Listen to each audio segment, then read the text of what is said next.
ازيكم يا حلوين؟ عاملين ايه؟ يا رب تكونوا بخير. النهارده الفيديو بتاعنا روتين كده مصري اصيل بمعنى الكلمه. تعالوا كده تقضوا معايا اجواء يوم النهارده. كان يوم حلو قوي بكل تفاصيله. كده غيرنا بقى الملايات بتاعت اوضه البنات وروقناها كده ومسحناها وعملنا لها تنظيف عميق وظبطناها كده وكمان عطرناها وخليناها زي الفل.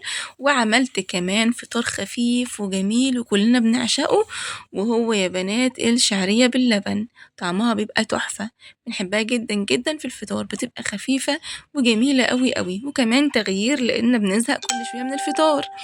وعملنا كمان أحلى غدا مصري أصيل، وهو الكشري المصري الأصيل بتاعنا.